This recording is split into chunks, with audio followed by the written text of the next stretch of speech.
तो good evening class 12th students आज हम अपनी एनसीईआरटी बुक का इशू ऑफ शेयर्स का क्वेश्चन करने जा रहे हैं। क्वेश्चन नंबर 5 है ना।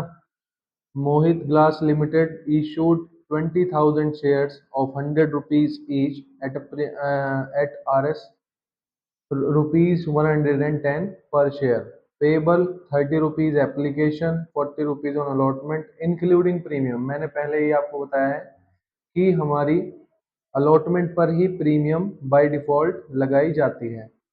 RS 20 rupees on first call. RS denote कर रहा है बेटे रुपीज को। फर्स्ट कॉल पर 20 रुपये मंगाए जाएंगे और फाइनल कॉल पर भी 20 रुपये मंगाए जाएंगे। एप्लीकेशन रिसीव करी जाएंगी 24,000, सॉरी एप्लीकेशन जो हमें रिसीव हुई है वो हुई है 24,000 की, और शेयर्स को जो हमने अलॉट किया है वो है 20,000 के। ठीक है ना। और रिजेक्टेड एप्लीकेशन है 4,000, और जो बचा हुआ अमाउंट है वो उनको क्या कर दिया जाएगा, 4,000 शेयर्स का उनको रिटर्न कर दिया जाएगा। And the money was duly received. यहाँ पर ये क्वेश्चन कहना चाह रहा है कि हमने 24,000 जिन्होंने मांगे थे हमने उनको 20,000 शेयर दिए हैं, और 4,000 हमने शेयर जिन्होंने मांगे थे उनके रिजेक्ट कर दिए, और उनका जो पैसा है हमने वो भी लौटा दिया है। The money was duly received, give the necessary journal entry. बेटे ये जो क्वेश्चन हम आज करने वाले हैं ये हमारा एनसीईआरटी की बुक का क्वेश्चन है। बुक क्वेश्चन आपके सामने है, मैं नोटबुक में करके दिखा रहा हूँ। पहले हम यहाँ पर क्या कर लेंगे, पहले हम इस क्वेश्चन की समरी उतार लेते हैं। जब हम क्वेश्चन की समरी उतारते हैं तो हम क्वेश्चन को इजीली कर पाते हैं। चलिए क्वेश्चन की समरी उतार लेते हैं। यहाँ पर हमने पढ़ा ही है मोहित ग्लास लिमिटेड ने इशू किए हैं, तो मैं सबसे पहले लिख लेता हूँ शेयर्स इशूड। मैंने यहाँ लिखा कंपनी ने शेयर कितने इशू किए, shares issued is equal to 20,000 shares company ने इशू किए हैं। At the rate 100 rupees each, एक शेयर की वैल्यूएशन कितनी है, एक शेयर हमारा 100 रुपीज का है। Each at at RS rupees 100 rupees per share. What does it mean? The face value of a share is 100 rupees and 10 rupees extra। यहाँ पर अगर हमें दे रखे हैं so it means there is a premium on share. और premium कितने का है, प्रीमियम है हमारा 10 रुपीज का। और हमें ये पैसे देने कैसे कैसे हैं, पेबल एज एप्लीकेशन पर हमें कितने देने हैं, हमें एप्लीकेशन पर देने हैं स्टूडेंट्स 30 रुपीज हमें एप्लीकेशन पर देने हैं। और अलॉटमेंट पर हमें कितने देने हैं, अलॉटमेंट पर हमें सॉरी 40 रुपीज देने हैं। Then we have 20 rupees on first call, first call पर हमें 20 रुपीज देने हैं। Then we have final call, final call पर भी हमें कितने रुपए देने हैं स्टूडेंट्स, फाइनल कॉल पर भी हमें 20 रुपीज ही देने हैं। अब आप कहेंगे कि सर ये तो एक्सीड हो रहा है, 100 रुपीज से ऊपर हो रहा है, लेकिन बेटा 10 रुपए की इसमें प्रीमियम भी इन्वॉल्व है, और जो हमारी प्रीमियम होती है वो बाय डिफॉल्ट कहाँ लगती है, अलॉटमेंट पर।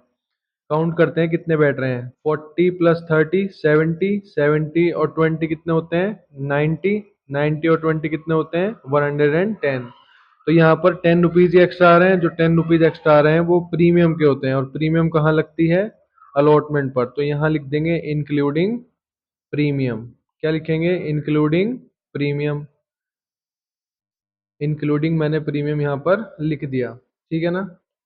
आगे हमारे क्वेश्चन में वो क्या बोला है, आगे क्वेश्चन में उसने बोला है एप्लीकेशन वर रिसीव फॉर 24,000। तो यहाँ लिखेंगे एप्लीकेशन रिसीव्ड। क्या लिखेंगे इधर, एप्लीकेशन रिसीव्ड। हमें एप्लीकेशन कितने की रिसीव हुई है, एप्लीकेशन रिसीव हुई है 24,000 की। और आगे बोल रहा है क्वेश्चन में अलॉटेड शेयर हम 20,000 ही कर सकते हैं, वो मैंने पहले यहाँ पे लिख लिया। और रिजेक्ट की हैं एप्लीकेशंस रिजेक्टेड, हमने एप्लीकेशन रिजेक्टेड की हैं 4,000 शेयर्स की। ठीक है ना, 4,000 शेयर्स की हमने एप्लीकेशन रिजेक्ट कर दी है, और अमाउंट रिटर्न देयर ऑन ऐसा हमारे क्वेश्चन में गिवन है। क्वेश्चन बोल रहा है कि pass the necessary general entry, necessary general entry को पास आउट कीजिए। तो चलिए पास आउट कर लेते हैं स्टूडेंट्स। अब मैं आपको बोर्ड पर क्वेश्चन नहीं कराऊंगा, नोटबुक में कराऊंगा, क्योंकि बोर्ड पर उतना स्पेस होता नहीं है, तो हम नोटबुक पर ही अपने क्वेश्चंस को सॉल्व करेंगे। शेयर्स के चैप्टर में हमारे बहुत लेंथी क्वेश्चन भी होते हैं, तो नोटबुक में करेंगे, इजीली सॉल्व हो जाएंगे, वर्किंग नोट भी हम इजीली प्रिपेयर कर सकेंगे। चलिए बनाते हैं। जब भी एग्जाम में क्वेश्चन करेंगे तो यहाँ लिखना होगा journal, journal in the books of, journal in the books of Mohit glass limited. यहाँ कंपनी का नाम लिख देंगे, मोहित ग्लास लिमिटेड। ऐसा ही होता है ना, मोहित ग्लास लिमिटेड। आपने जर्नल का फॉर्मेट 11th क्लास में पढ़ी रखा होगा। Date, particulars, LF, ledger folio बोलते हैं इसको, then debit amount, then credit amount. देखो बेटा, क्वेश्चन की डिटेल अगर हम एक बार अपने एग्जामिनेशन में बना लेते हैं तो हम क्वेश्चन को इजीली सॉल्व कर पाएंगे। क्वेश्चन हमारे पास है ही, पहली एंट्री क्या बनाते हैं हम, एप्लीकेशन की बनाते हैं, तो बना लेंगे bank account debit, bank account debited to. Question में क्या लिखा है, क्वेश्चन में सिर्फ शेयर्स लिखा है तो हम शेयर्स ही लिखेंगे, तो bank account debit to share application account. अब भाई जो क्वेश्चन में लिखा है वही तो हमें लिखना पड़ेगा, तो bank account debit to share application account. So we are having 24,000 application, so 24,000 application हमारे पास हैं। इसकी मल्टीप्लाई अगर मैं 30 से कर दूं तो कितना हो जाएगा, ये 24,000 एप्लीकेशन रिसीव हुई, एप्लीकेशन 30 की है, ये हो जाएगा हमारा 3 4 जा 12, 3 2 जा 6 और 1 7। ये कितना हो गया हमारा, 7,20,000 डेबिट में और 7,20,000 ही हमारे क्रेडिट में आ जाएंगे। ठीक है स्टूडेंट्स, यहाँ तक कोई प्रॉब्लम आपको नहीं होनी चाहिए। नेक्स्ट एडजस्टमेंट में, जैसा कि मैंने आपको बताया था, नेक्स्ट एडजस्टमेंट बनती है शेयर एप्लीकेशन अकाउंट डेबिट। पहले हम अपनी सिंपल एंट्री पास करेंगे, share application account debit to share capital, ऐसे ही करते थे, टू शेयर कैपिटल अकाउंट। पहली एंट्री तो ये हुई। अब कॉम्प्लिकेशन क्या बनती है कि जब भी हमें एक्सेस एप्लीकेशन रिसीव होती हैं तो हमें करना होता है कि जो एक्सेस मनी आई है उसको हम आगे एडजस्ट कर देंगे, और जो हमें पैसा क्वेश्चन में रिटर्न करने के लिए बोला है उस पैसे को हमें रिटर्न भी करना होगा। तो अगर हम अपने क्वेश्चन में नोटिस करें तो 4,000 जो हमारे शेयर्स का अमाउंट है वो हमें रिटर्न करना है। ठीक है ना स्टूडेंट्स, 4,000 शेयर्स का जो अमाउंट बैठेगा वो हमें रिटर्न करके देना है। और अब मैं आपको बताता हूँ, देखो 24,000 एप्लीकेशन रिसीव हुई, जिसमें कि मैंने 4,000 वापस कर दी, तो अब मेरे पास कितना है, 24,000 एप्लीकेशन रिसीव हुई, 4,000 मैंने रिजेक्ट कर दी, तो 4,000 वालों को पैसा तो वापस देना पड़ेगा ना। अब देखो इनको पैसा वापस दे देंगे, तो यहाँ लिखेंगे टू बैंक अकाउंट। अभी प्रो रेटा वाली सिचुएशन नहीं आई है, जिन्होंने पैसा फालतू दिया है उनको पैसा वापस कर दो बस, अभी ये प्रो रेटा वाली सिचुएशन नहीं है हमारे पास। 4,000 वाली शेयर की एप्लीकेशन मैंने रिजेक्ट की थी, तो 4,000 इंटू 30 कर देंगे तो कितना आएगा, ये 1,20,000। जी, 1,20,000 ये आ जाएगा।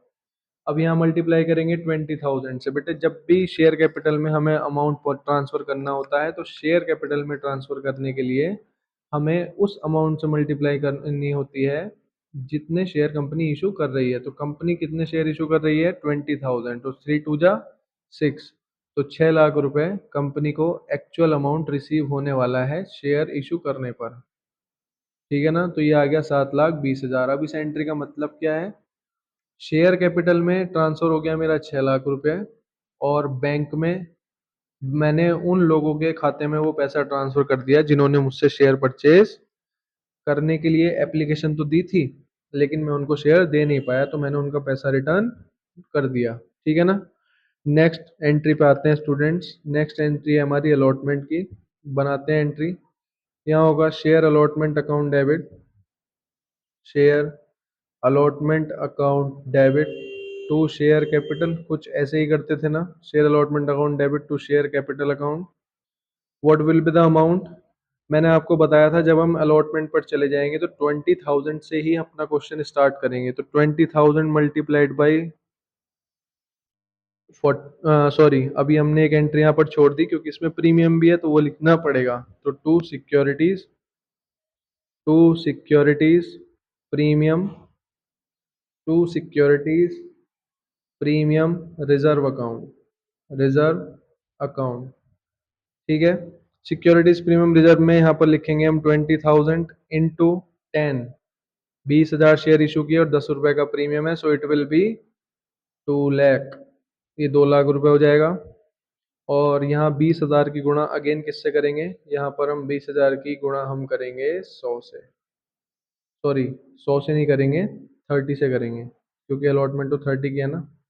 तो 3 2 जा 6। स्टूडेंट्स मैं बाइलिंगुअल पढ़ा रहा हूँ, मैं यहाँ पे आपको हिंदी में भी बोल रहा हूँ, जैसे मैंने अभी एक टर्म यूज़ करी गुणा वगैरह। सो सभी को समझने में आसानी रहेगी। अब इसकी पेमेंट रिसीव कर लेते हैं। जब इसकी पेमेंट रिसीव करते हैं तो एंट्री बनेगी bank account debit to share allotment, bank account debit to share allotment account. Simple सा क्वेश्चन है भाई। अगेन यहाँ पर 8 लाख रुपए मिल जाएंगे। ये बिल्कुल सिंपल क्वेश्चन चल रहे हैं हमारे अभी।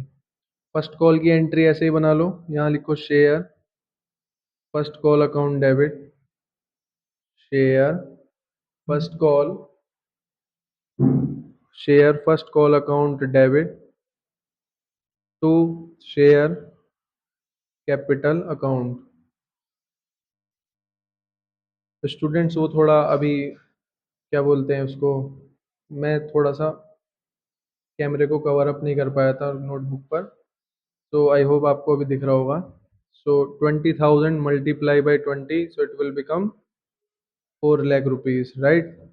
4 लाख रुपए बन जाएगा ये फर्स्ट कॉल की मनी, 4 लाख। चलो अब इसकी पेमेंट रिसीव कर लेते हैं। पेमेंट की एंट्री सेम बनने वाली है जैसे हम अभी तक बनाते आए हैं। तो bank account debit to share first call, bank account debit to share first call account, payment easily receive हो जाएगी। 4 लाख रुपए की पेमेंट है। चलो भाई इसको भी हमने बना लिया। अभी हम नेक्स्ट एंट्री डाल देते हैं। इसकी नेक्स्ट एंट्री में देखो, यहाँ तक तो मैंने क्वेश्चन किया। इसकी लास्ट एंट्री जो कि 20 रुपए की है फाइनल कॉल वाली, वो मैं इधर कर रहा हूँ, ठीक है ना। चलो यहाँ लिख लेते हैं। यहाँ इसकी एंट्री होने वाली है share, share final call account debit. बेटे जब भी आप मेरे साथ क्वेश्चन करेंगे आपको क्या करना है, आपको मेरे साथ रिपीट करना है। Share final call account debit to share capital, ऐसा ही कुछ करते हैं। Share final call account debit to share capital account, it the amount will be 20,000 multiply by 20। अभी मैंने आपको दिखाया था।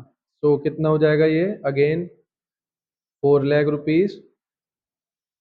देन पेमेंट भी कितनी करनी होगी, 4 लाख ही करनी होगी, क्योंकि कोई हमारे पास ना तो एरियर है ना ही हमारे पास कोई एडवांस है।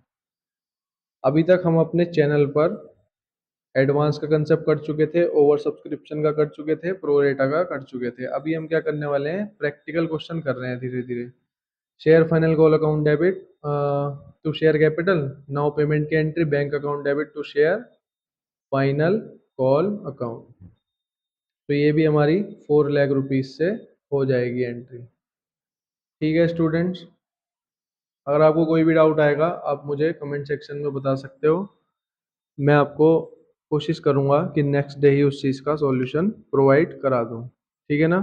कोई भी पैनिक होने की ज़रूरत नहीं है। इस चैप्टर को हम बहुत ही इजीली कवर अप करेंगे, ठीक है ना। बहुत ही मिथ होते हैं इस चैप्टर के बारे में कि this chapter is so hard and all. There are so many teachers who used to speak like this. हाँ ये चैप्टर लेंथी हो सकता है मगर हार्ड नहीं है, ठीक है ना। थोड़े से क्वेश्चन प्रैक्टिस करके करेंगे तो चैप्टर हार्ड बिल्कुल भी नहीं है। Okay, thank you for watching my video.